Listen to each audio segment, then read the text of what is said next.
Welcome to another episode of The Breakdown. It's been a week. My apologies for our last episode. 3 hours is too long. It's too long. We know that here. We shouldn't have done that. We're very, very sorry. We're not going to do a 3 hour episode, but we are hitting on some very weighty subjects. We pontificated on our problems with the Tucker Carlson trauma tour, or the Tuckered Out tour, whatever we want to call it. But we want to get an expert opinion on some of the political ideas that Tucker brought to the table. There's also been some interesting developments in Alberta politics, and we want to get an expert opinion on those too. So we are very, very excited to welcome back to the show again Dr. Duane Bratt. He is a professor at Mount Royal University, and I'm convinced that I graduated from Mount Royal University. I'm going to keep saying that. He's a professor at Mount Royal University. He has written a boatload of books. Most recently, I believe, was the weighty little tome, which he contributed to and edited, Blue Storm. Um, and he's really smart. He says smart things. So welcome to the show, Dr. Bratt. Thanks, Dave. Happy to be here. And when you say it's been a week, you did a show last night. So, Yeah, I know. It's been a week since last night. yeah. Um, so to start with, there's been a lot of different perspectives. There's been a lot of different opinions voiced around the Tucker Carlson tour. So before I get into the specific things that I want to hammer down, what is your reaction to the Tucker thing? So before the moment that it was announced, um, I made clear that I have no issues with Tucker Carlson coming to Calgary. I have no issues with him going to Edmonton. I have no issues with people paying money to see him. Because quite frankly, he is very good at what he does. He is very entertaining. Um, he is funny in a sort of insult comic type of thing for a certain audience. But he's gifted at this, and he knows his audience. So fine, go for that. Enjoy your 2 hours out and have fun. But when the premier announced that she was going to appear, I was very critical of that, and I thought you're the representative of the province. You're not going in a personal capacity. You're not going to sit in the audience. You're going on stage with him. So I said all of that before the event. The event happens, and to be clear, I did not go to the event, but I did watch both of his speeches in Calgary and in Edmonton, which were same themes but different. He wasn't reading off of a teleprompter, which again tells you the giftedness of a public speaker he was. But I did not catch the panel or Jordan Peterson or Conrad Black because those are on Tucker's site behind a paywall, and I'm not a subscriber. But I did cover the news pieces of that, so I just wanted to put that on the record. Having said all of that, my opinion of the event remains the same: that Premier Smith should not have been there. Now, I will give her credit. She, I think, avoided a lot of the potential pitfalls that I think were dangerous. She has this habit of speaking to the audience and giving the audience what they want, not realizing as premier, there's a whole bunch of other people not at the event, watching. So, she kept to the energy file. She talked about Stephen Guilbeault and talked about solar not working when it's dark out, and the grid, and she did push back in a Danielle Smith way on the Coots 4. So I think she avoided in her role all of the potential dangers that were there. But she did sit there and listen to a funny but hate-filled monologue by Tucker Carlson twice. She did watch a panel discussion, with Black and with Brett Wilson and Jordan Peterson, also not saying some very good, accurate, truthful things. And I think that remains very, very problematic. She would not have done this in April of 2023. She would definitely not have done this in May of 2023. But in the aftermath of an election, sure, go and do that. And her line about, well, I give interviews with CBC and all sorts of spectrum. This wasn't an interview. It had Tucker Carlson still had a show on Fox, and she goes on the show for 15 minutes, 20 minutes. I wouldn't have had an issue with that. But this is a for pay event. They hung out all day. They went to dinner the night before. I'm pretty sure she doesn't do with that with other reporters. So going on his show or answering a question from him during a press conference, as she does with True North or The Rebel or CBC or CTV or Global, that's all within the realm. But that's not what this was. So those are some initial thoughts, Nate. As you were speaking at the end there, it occurred to me she did go to Rachel Emmanuel's wedding for True North, so there may be some blurring of the lines for Smith, but like before we get into the meat of what Tucker had to say, and that Smith has to date not disavowed, um, there's the justification that Smith used was Tucker has this huge audience. Everybody knows who Tucker Carlson is, and I want to make sure that I'm able to tell Alberta's Yeah. story. And as you pointed out, the only publicly available content is Tucker's speeches. That's it. So if you Yeah. want to watch the Danielle Smith telling, oh, sorry, I should do the billing correctly. If you want to watch the panel discussion with Jordan Peterson and also Alberta Premier Danielle Smith, um, which I think speaks to the effectiveness of this event telling Alberta's story, then you have to go and you have to do the PayPal part. So do you think that from a if her goal was I want to tell Alberta's story and the bulk of the audience is Tucker's paying audience in the United States and the people who are there, which are probably the same size, give or take, um, was this a success if her metric was I want to tell the story? No, because the only people she was telling the story to were the number of subscribers that Tucker Carlson has, which may not be insignificant, but it's not in the millions, and the 11 to 12,000 people that saw her in Calgary and Edmonton, who I think already know this story. So let's talk about the content of the thing because this is where it gets particularly problematic, at least for me speaking for myself, because this is, as you pointed out, the Premier of Alberta who shared a stage with this individual. I found it particularly telling that she was scheduled to go for the first day, and do the little sit down, and she did that. But then, oh, surprise, we're also going to Edmonton, and she's now giving a speech of sorts in Edmonton as well, which wasn't on the original billing. So this isn't somebody who's looking to minimize their role with Tucker Carlson and his rhetoric. This was very clearly somebody who was looking to expand it, and the rhetoric was extreme.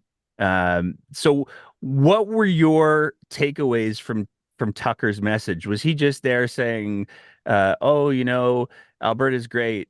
You guys are doing great. Thumbs up," or was there a much darker overtone? And It, obviously, it was, despite the laughter and his little chuckle, which I can't get over, it was hate filled. It wasn't that Trudeau, I disagree with Trudeau, and you should disagree with Trudeau, and you should disagree with Freeland, and I don't think Freeland's very smart. That's not the tone of it. It was these people are evil. And the rhetoric was really over the top. And I think there were three major moments, three major vignettes in there that I think really drove this home. One is the great replacement theory. This is the idea that mass immigration is coming into the US and coming into Canada, and it's designed to change the electorate, to lessen the votes of normal white people by bringing in a bunch of brown and black people. This has been prominent in the US. We're hearing the same thing in Canada from a proportional perspective.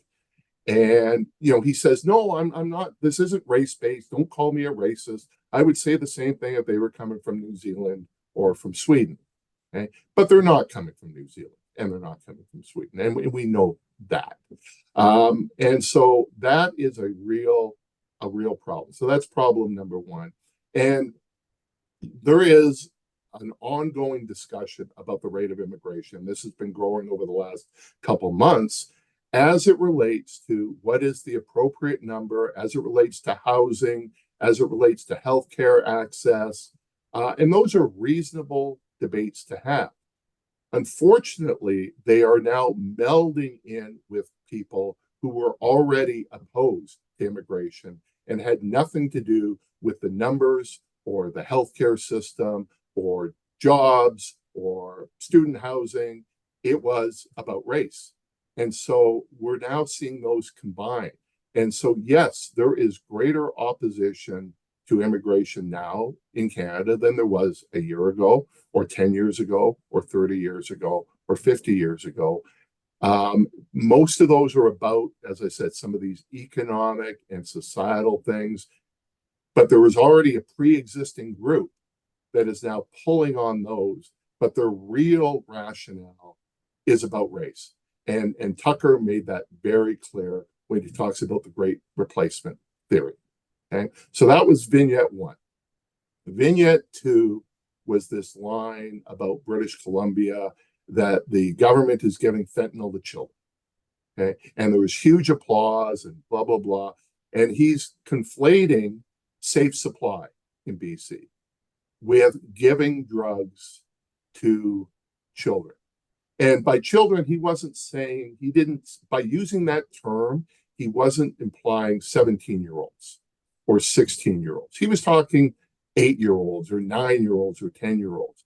And he wasn't saying that these children have access to safe supply. No, the government is giving it to them, right? Almost, going to the schools and the daycare centers and giving them fentanyl. This has been a political talking point with the UCP, contrasting their drug policy with BC's drug policy. And Tucker went right in there, but went much further. You haven't heard Marshall Smith or Danielle Smith say that the BC government is giving children fentanyl. Okay, they oppose it on policy grounds, and again, we can have a legitimate debate about that. But that's near where Carlson went. So that's number two. And then the third one was around trans issues, where he says they will take your children away if you do not castrate them. Okay, and that's the term he used, castrate them. It wasn't about, the government may allow pronouns in schools without parental notification, or the government may allow gender affirming surgery for 14-year-olds or 15-year-olds. No, what he said was they will take your children away if, as parents, you don't allow the government to castrate them. That is really inflammatory rhetoric. So each of those touches on a policy area, but in such a way that it really makes it hate-filled.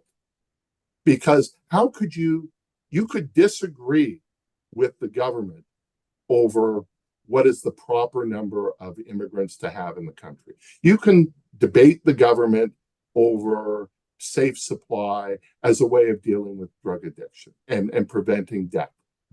You could debate the government over pronouns and things like that. But how do you have a debate, a discussion, when you're talking about great replacement theory, government giving fentanyl to children, and government castrating children? You can't have a debate there because those people are evil. It's not about policy.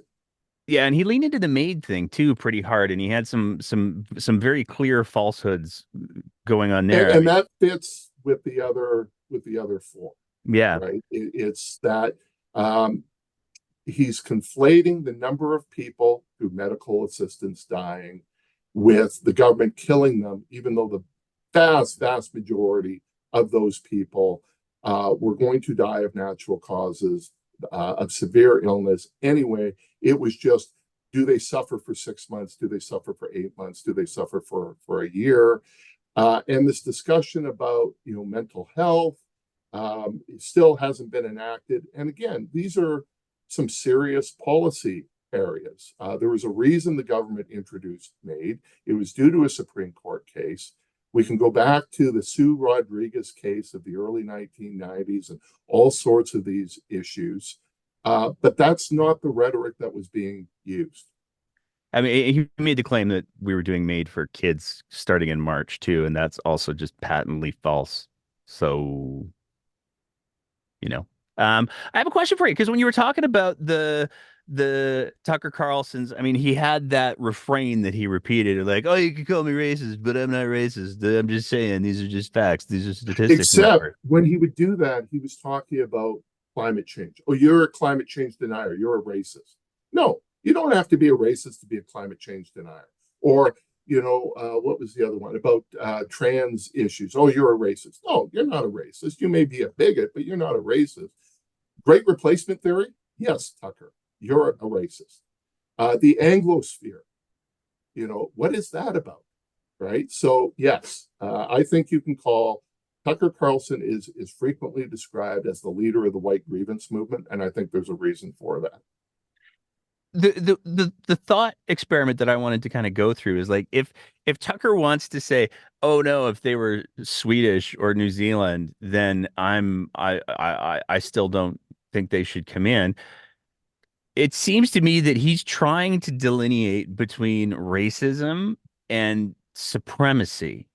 Because the argument that he's making is that if people come in and dilute the value of the vote, there's some sort of devaluing going on. And that implies that the people who were born in Canada or whatever, I don't know what the requirement is to be a good person in Tucker Carlson's view, nor do I particularly care. But the argument seems to be is that if you were born in Canada, you are somehow a better person. And so it doesn't matter whether or not you're from New Zealand or Sweden or India, you're still Canadian, therefore you're better. And I don't know where the difference is between somebody who is in effect being a supremacist and somebody who is like, can you be a supremacist and not be racist? Because I feel like you can't. No, you can't. You can't. Um, and that's why, you get this phrase about, well, you know, I'm proud and I'm black, as James Brown used to sing about. Well, if they can say that, why can't I say I'm white and I'm proud? Well, no, there's a cultural historical reason why you can't say that. So yes, he is a white supremacist. And the stuff about New Zealand and Sweden was a dodge. Okay. And if you look at the history of Canadian immigration, and we've had much higher rates, maybe not in numerical terms, but in percentage terms in much of our previous history.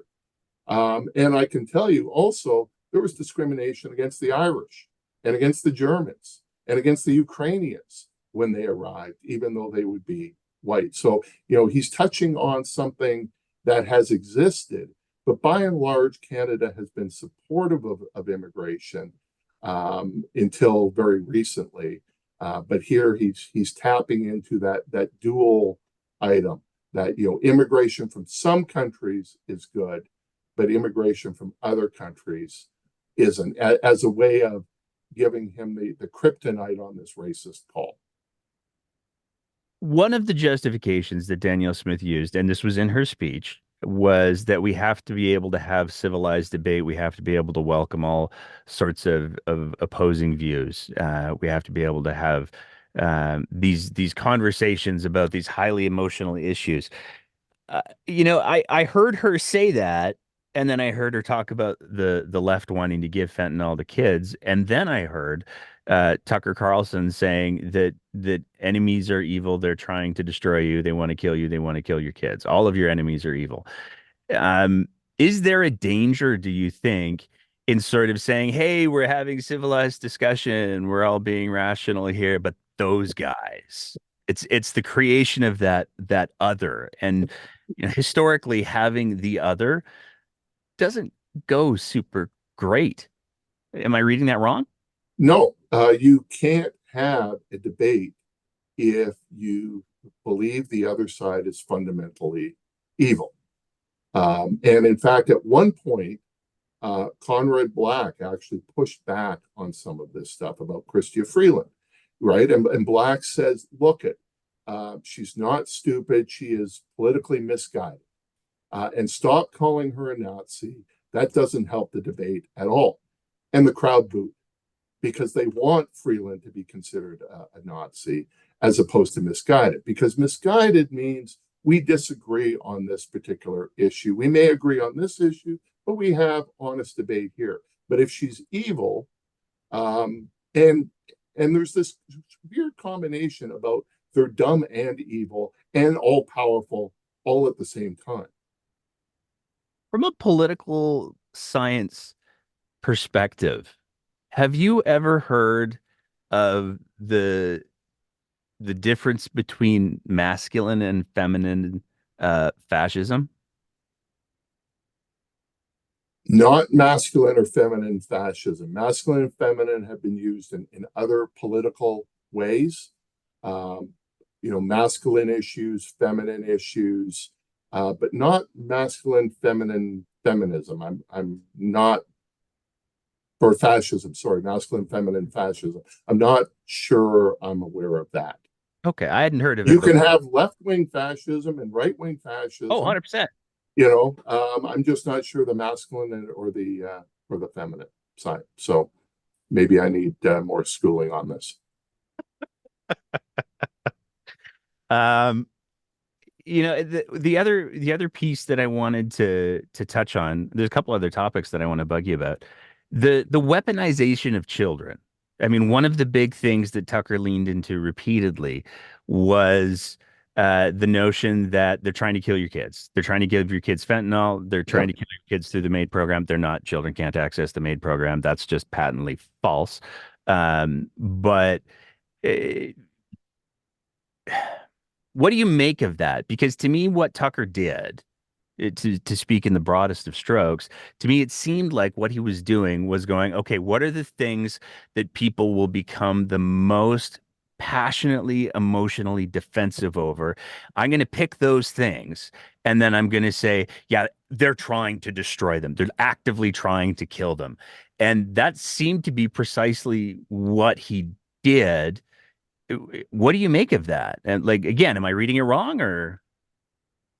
Um, we are seeing a growing use of protect the children by all sides, but in very different ways.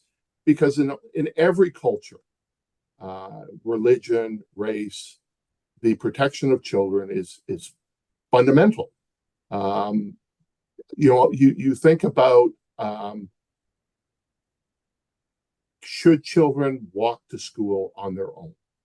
No, they shouldn't because we need to protect the children, or yes, they should because we need to protect the children, right? So protecting the children is used in all sorts of concepts. But the other is that being called a racist used to be, a big deal. Um, it's not anymore, and it's not because it's been watered down or it's been exaggerated or what have you. So now it's if you want to attack someone, they're a pedophile, right? And so that is where the new insult, the new threat comes from. That there are, you look at the Pizzagate episode, that Hillary Clinton was a pedophile. And, who was on the Epstein plane? And basically, anyone you don't like, you'll put on a piece of paper and post it on the internet and say, this is the manifesto list. So the pedophile, save the children, think of the children, protecting the children, that has become the new line. And all groups are using that. And you're going to see that in the forthcoming days in Alberta over this parental rights issue around transgender and schools and LGBTQ plus communities. And all sides are going to claim that they are protecting the children. Well, you did my pivot for me right there. That was Sorry. fantastic. No, that's good. That was like, I don't have to do anything today. But I do want to talk about the parental rights thing. Danielle Smith did her radio show this Saturday, and the question came up, parental rights, rena. And historically, Danielle Smith has said, "Oh, we're having the conversation and we're looking at it," and she's very much hedged. But she made an announcement, I guess, where she said that there was going to be some kind of a policy coming out this week for clarification. We are recording this on Monday, the 29th. So by the time that we release this, it could very easily have already been announced. Who knows? But on her radio show, she said, "Yeah, no, we've got a policy coming." Because in effect, I mean, she tried to. It seemed like, to her credit, because I don't want to just be like, "Oh, that Danielle Smith." She did try to say, "We need to depoliticize this. We need to de-emotionalize this." Um, it seemed like she was trying to strike a little bit of a balance and not just leaning wholeheartedly into that rhetoric. What did you make of her pre-announcement announcement that on the radio show? My sense is Premier Smith has not wanted to touch this with a 10-foot pole. She sees what's going on in New Brunswick. She sees what's going on in Saskatchewan. She sees the debate and the tenor of that debate going on in Alberta. And she has been very reluctant to wade into this. I think Smith, from the time that I've known her, is a libertarian. She supported gay rights as leader of the Wild Rose Party, which is one of the reasons she got pushed out by the party. We often talk about the floor crossing, but you need to look at why she crossed the floor and some of the problems she had with her own party. And there are speeches she gave in the legislature defending gay children and GSAs and things like that. But she's being forced, and she's being forced, I think, by multiple groups. There is a large group in Alberta that I think want her to wade in and say, no, we're not doing this, that this is wrong. This endangers some children. We're not doing this. But she's also being pushed by a much louder group that is saying, no, we have to protect the children, and we have to do what Saskatchewan did, and we have to do what New Brunswick did.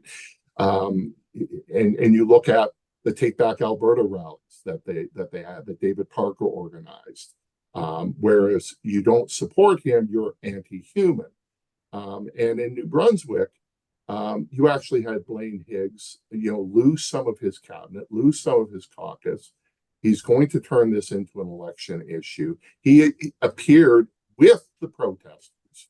And then you look at Saskatchewan, which, based on, I think, 6 or 7 letters that they received, brought in very quick legislation that got struck down, that they quickly instituted the notwithstanding clause. And in both of those cases, it was about pronouns. This is not about pronouns.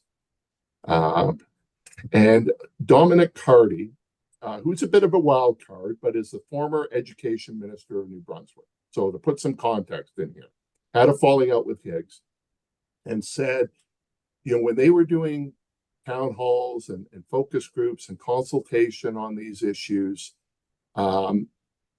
people were going not with what was in the regulations or the proposed resolutions. It was what they thought was going on. And it was about grooming, and it was about gender affirming surgeries. It was not about pronouns.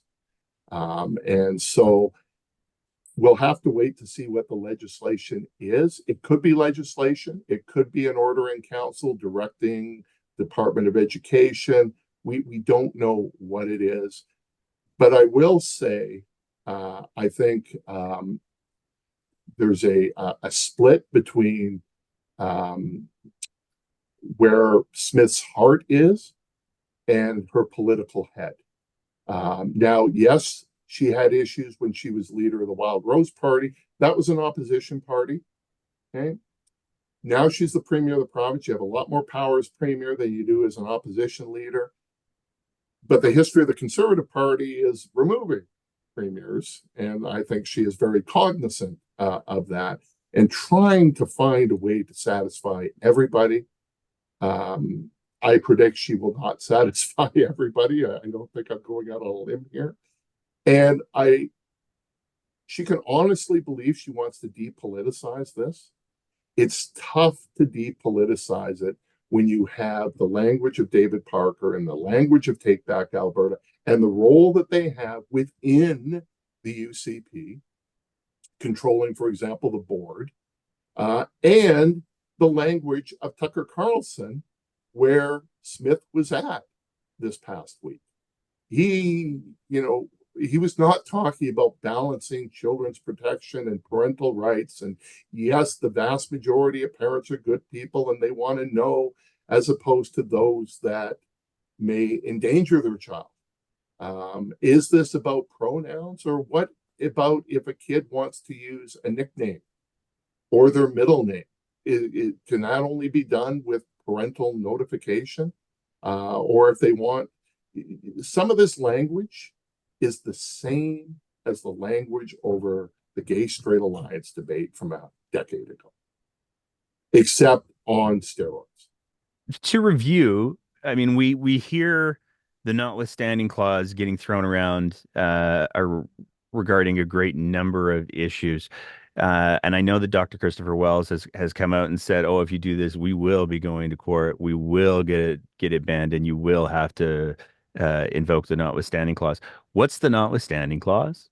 So it's Section 33 of the Charter of Rights, and it allows a temporary suspension of some parts of the Charter, uh, 2 to 7 and 15. So there are things that it doesn't touch on, like the jurisdictional powers between the provinces and the federal government, mobility rights, legal rights, those things it doesn't cover, but others it does. Assembly, freedom of religion, freedom of speech, freedom of association, those sorts of things. For 5 years, and the reason that they chose 5 years was that there would be an election in the meantime. That if you're going to use this, then you will have to go to the voters and they will determine if overreached your authority.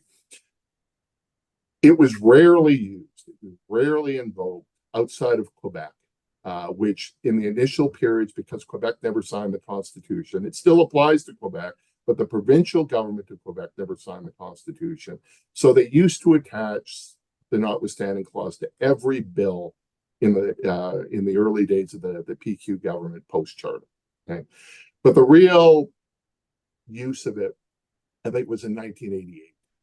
And this was over a sign law. So Quebec had brought in a sign law that demanded that French be more prominent, it should be larger, a bunch of other French language requirements. And it wasn't aimed at English, it was aimed at all other languages. And there was a Greek restaurant whose menu was in English and Greek and not enough in French.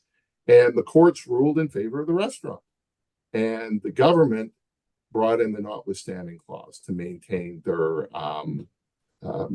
sign law, language law, right in the midst of the Meech Lake Accord debate, which contributed to the killing of the Meech Lake Accord, in my view.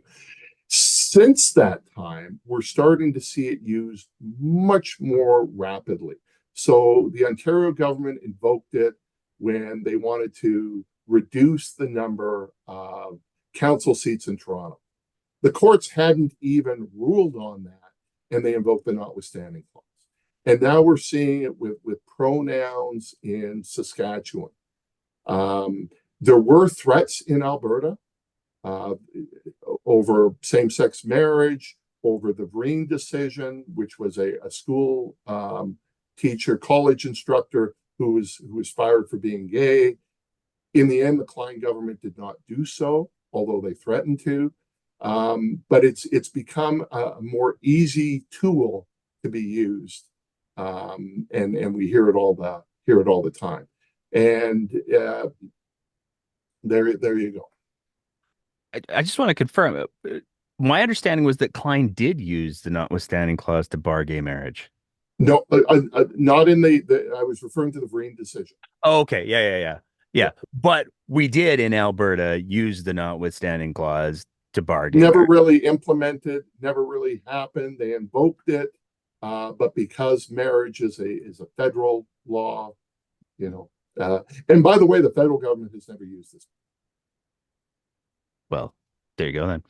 Um, Smith has said that on a number of issues, some of which, as you describe, may or may not be applicable to the notwithstanding clause. It's probably all that American TV that's misled her in regards to what can be notwithstanding claused out and what can't. But do you think that Smith will go that far? I mean, that's something we're going to have to see. Um, the Saskatchewan government did. There remains pushback on the Saskatchewan government for doing so. They say, look at public opinion polls. This is widely supported. That's why we have charter protections for minority rights. I don't know if Smith would go down that road. I do know there would be lots of people who support the UCP, including in her caucus, including in her cabinet, that want to use it, that wish the government used it more often than that. And in fact, would almost dare the judges to overrule whatever policy they're coming up with so that they could use this. Does she use the Sovereignty Act instead? I don't know how that would fit because the Sovereignty Act seems to be more about federal provincial jurisdiction than it is about human rights. Okay. And we simply don't know what powers the Sovereignty Act actually has. And I'm not sure the premier has because at various times she goes, it's simply a symbolic statement. One of the interesting implications of this whole conversation, though, and one of our listeners brought this up on our last live show, and I was like, oh, that's spicy. Is if you take a look at the vast majority of kids who would be likely to be affected if this ruling came down from the provincial government, if they said we're going to do an order in council and now schools have to XYZ, the vast majority of kids are going to be the pubescent kids, the teen kids. And there's going to be presumably a healthy number of them who, if this policy was enacted, would go, yeah, I'm not sure how I feel about that. I don't think I like that. And at the same time, we have us this leadership race. And the buy-in age for an NDP membership is 14. So is Danielle Smith handing the NDP a bit of a gift? I mean, it's an ugly gift, but is she handing them a bit of a gift? Because there's the possibility of a tremendous segment of the youth getting politically engaged in a meaningful way in an NDP leadership race. I don't see the connection between the two. Okay. Um, quite frankly, I don't think that's what's driving this.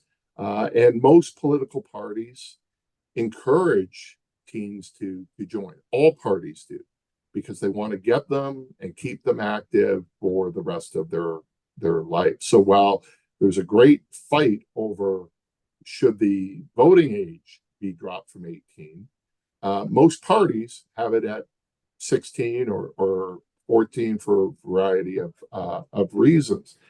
Um, so I don't think that's the case. But it is interesting what the response is going to be if this is brought forward amongst sort of 14, 15-year-olds. Do they just not reach out and now they keep this within themselves? So they're fearful of going to their parents, whether that's a legitimate fear or just the fear that you've got, the fear of the unknown. Do you keep it inside of you? I'm not sure this is helpful for anybody. And then you've got a second group of actors here, which are the teachers.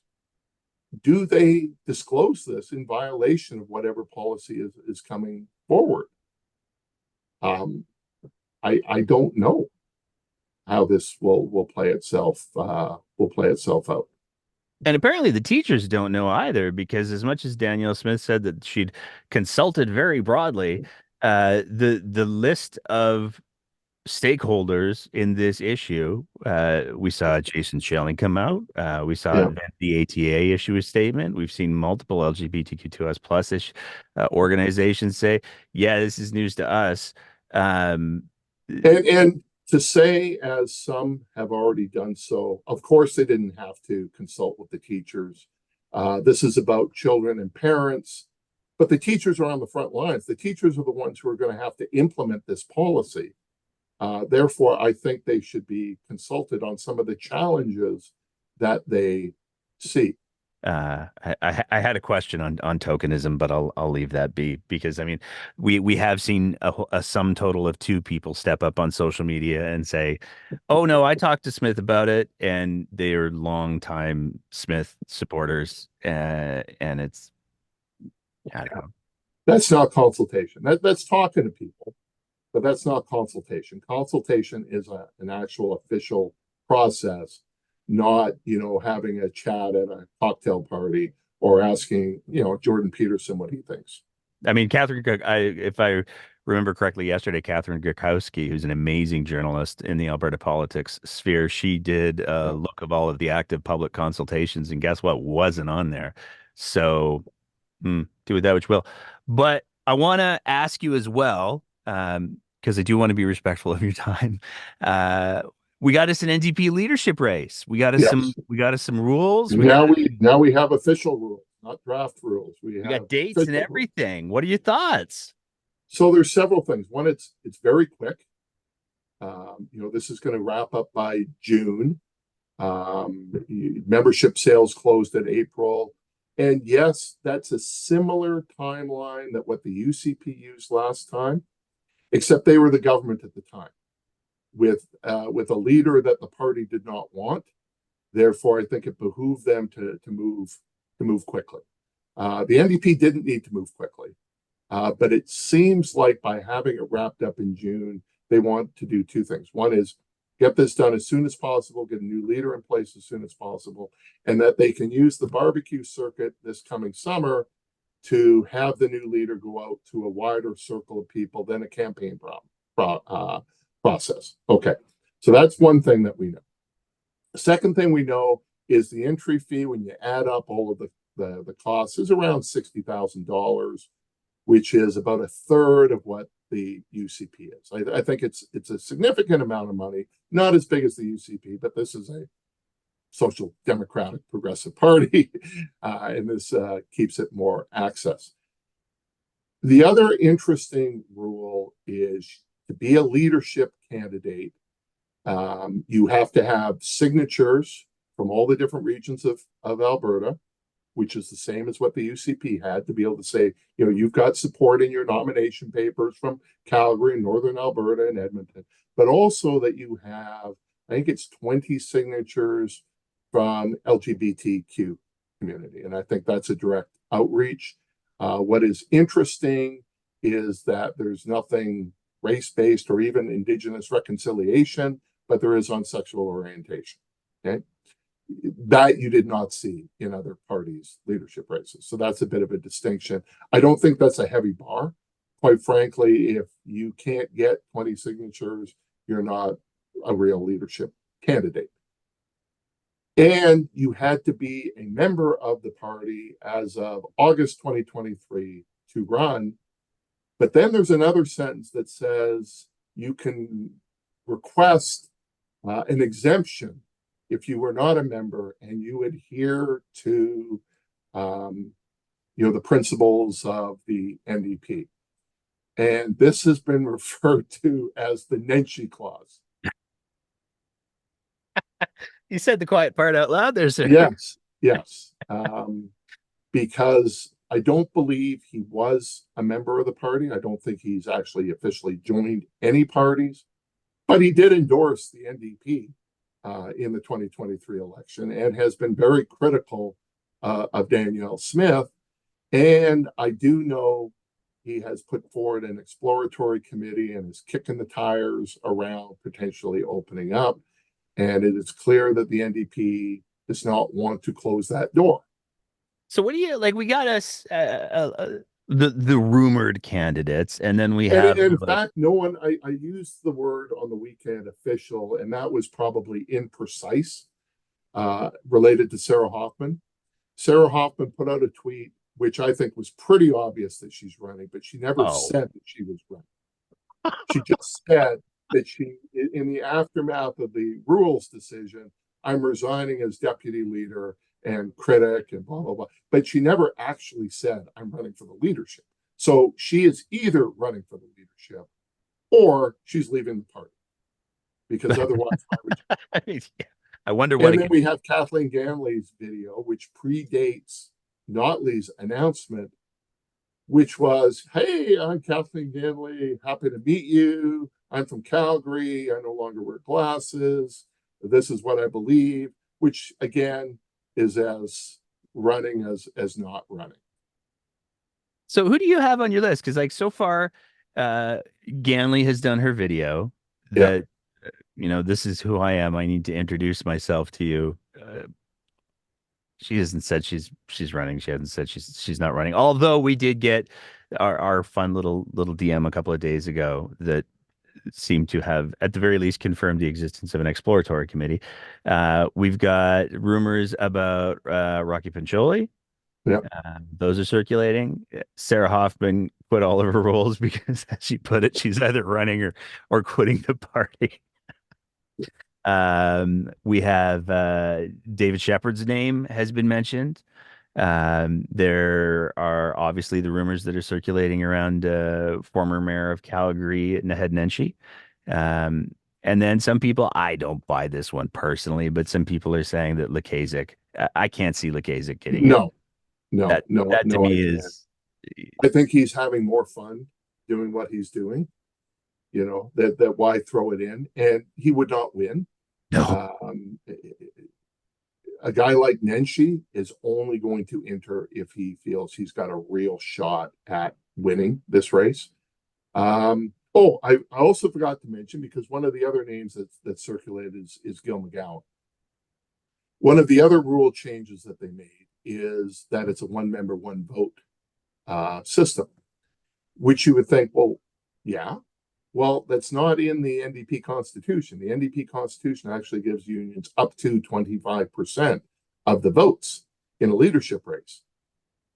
Between 0 and 25, and the rules committee decided 0. And I think that's an appropriate way. I think if they allowed the unions to carry 25% of the vote, that this would be a cudgel that would be bashed over their head over and over and over again until the end of time. What they did in the past, nobody cared about, so it doesn't matter. This is similar to what Tony Blair did in removing union power with the British Labour Party. So I think that's an important thing. That doesn't mean the unions aren't going to play a role here. They still have organizational strength, but they don't have voting strength. And we'll have to see. I mean, whether Gil puts his hat in the ring. He's been rumored to be a candidate multiple times with both the federal and the provincial NDP. Hasn't happened. Don Ivison's name is put forward. Again, I don't think that's going to happen. I Whether Nenshi enters the race or doesn't enter the race, I think he's treating the question seriously. And I think that's different from the other two. And there's always going to be a couple other wild carders that are going to run simply to raise their profile, if not win. There's rumors around Shannon Phillips. My understanding is Shannon doesn't plan on running again, but she could play a very influential role if she comes out and supports one of the other candidates. Well, that's what I was thinking about Gil McGowan too. Like, I mean, I know that there was a little bit of a social media hum around always Gil, like right after Rachel Notley resigned, always Gil McGowan in the mix, and he was very very quick to put out a tweet clarifying that his primary focus right now is some family matters because he's got some family with some health issues. So you can always make the argument, oh, that was smart political messaging because look at what a family guy he is. But it seemed to be very much a response of like, no, I got bigger fish to fry. Thank you. But he could be in the position of kingmaker or queenmaker. Yes. Yeah. But I think he needs to be very careful. I doubt if he does not run that he will come out and endorse anyone. I don't know how a person in that position could do so, but there may be ways that other things could happen. I mean, you pose for a couple pictures, those get posted to social media. What happens? Yeah. Yeah. What do So, you? but I will say um, that this will be a more different NDP leadership race than we've ever seen before. There's going to be a lot more attention played to it, a lot more scrutiny. This isn't a handful of people sitting in a room looking, no, you do it. No, you do the job. How many people were aware of the last race unless you were really closely intimate? Because there's a difference between running for a party that has 2 seats or 4 seats and running for a party that is sitting at 38 seats, has formed government, would like to form government again. And so people are going to pay a lot more attention to this than they have before. And I'm not sure they're completely prepared for that type of scrutiny. One of the things that always happens in Alberta politics is there's this sort of here's what's going on, and everybody kind of goes squirrel.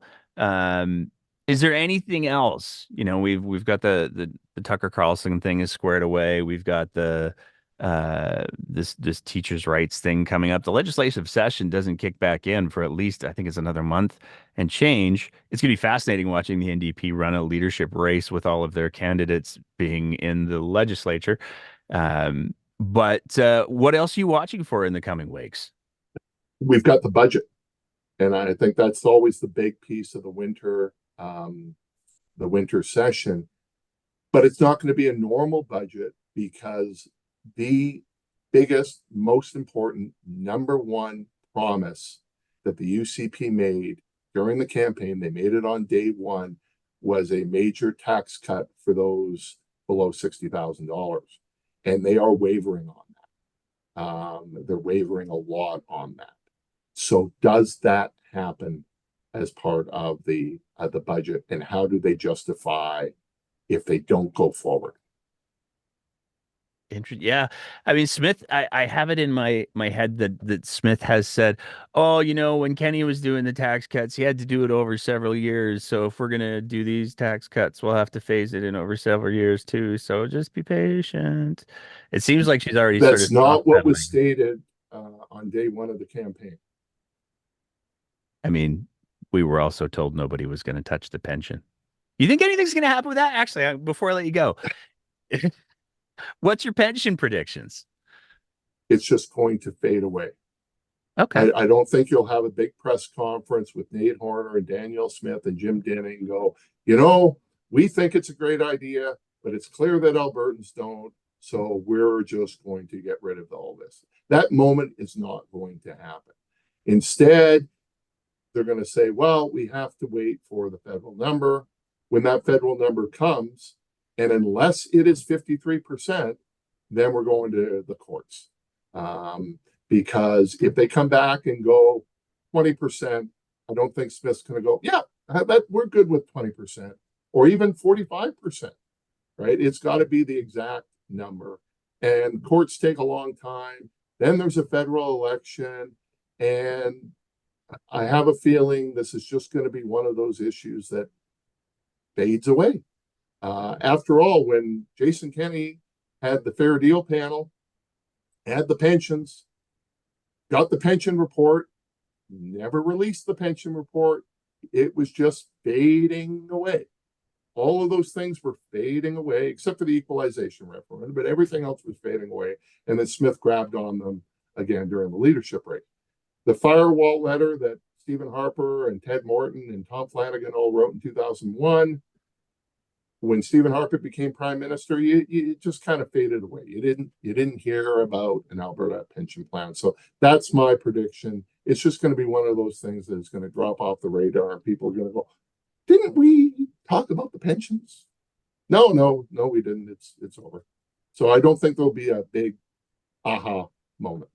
Interesting. Yeah, wh- the, why do you think Smith handled the pension report reports the way that she did. I mean, we know that the original um, report was delivered on time, on schedule now.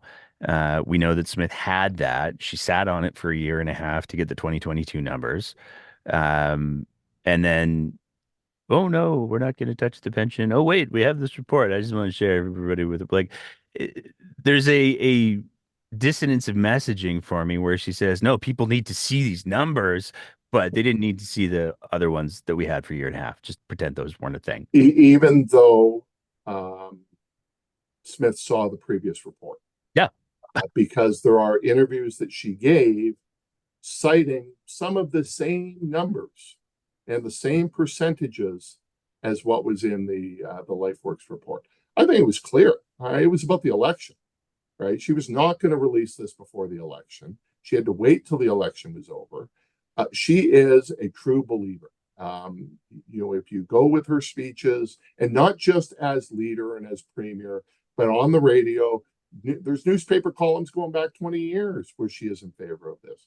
Rob Anderson wrote an entire report that talked about the importance of a Alberta pension plan. So she is a true believer. And there is a subset of the UCP that are absolutely believe that this is the right call, both for economic reasons. Oh my God, we're overpaying so much. If we had full control over this, we could save money and give greater payments and benefits and all of that. And then there's another group that sees it as that they can weaponize this against the federal government and other provincial governments. I will say I've been very impressed with the message discipline out of Smith and her cabinet. They have not raised that second issue at all. Now, they did prior to releasing the report, but they have not done so since. But their supporters clearly do. And if you listen to any of the town halls, it didn't take too many callers to go, we need to do this because they're stopping pipelines, or Trudeau's bringing in the carbon tax. Blaine Higgs, Premier New Brunswick, said we don't want Alberta to leave the pension plan, and was asked, well, what should the government do? And he said, get rid of the carbon tax. Right. So the surrogates are doing that, but Smith has been very disciplined on this point. So I think it is clear they released the report because they believe in it. They think it would change minds. You combine this eye-popping number with a public panel, with an advertising campaign, that it would go from 25% to 30% support to 50 to 60% support. So I think that's why they released the report. And they didn't replace it before the election because it's unpopular. It's always been unpopular. No matter what the number is, it's unpopular. And in fact, I think by having such a number that just doesn't match the smell test, that it's put disrepute into the rest of the argument. Bring it back to where we started before I let you go. Do you think that Danielle Smith should disavow Tucker Carlson's great replacement theory, given that she shared a stage with him? She won't. I mean, Well, I know that, but she knew about that beforehand. She probably had a pretty good idea what he was going to say beforehand. She sat through it. She had several days since then. She's not going to do that. And even if she did, I don't think it would be very credible. Had she come out on stage and said, we can have this discussion about immigration, but it's not helpful, Tucker, to call it the great replacement theory. So It's not going to happen. There we go. Dr. Bratt, I want to say thank you so much for taking the time to have this chat again today. Is there anything else that you want to throw out into the ether before I let you go? I don't think so. I don't think so. Well, that's a sign of a fulsome conversation, I would say. Or I'm looking at the clock and realizing I have class in 15 minutes. And there we go. I'll let you go so you can grab a coffee before class. Thank you so much for taking the time to chat tonight. Okay. Thanks, Nate. Bye-bye. Bye. As Always, if you appreciate the kind of content that we're trying to produce here at The Breakdown, we would love it if you swung by our Patreon page at www.patreon.com/thebreakdownab and signed up for a small monthly sponsorship of the work that we're trying to do here. It is because of the support that we receive from our Patreon sponsors that we're able to continually up our game, and it is tremendously appreciated. So I want to throw a big thank you out to them, and you can go ahead and visit that website and join and support us as well, because we need all the help we can get. Thank you so much for your attention. Thank you so much for listening and being part of these important conversations. And we will see you next time on The Breakdown.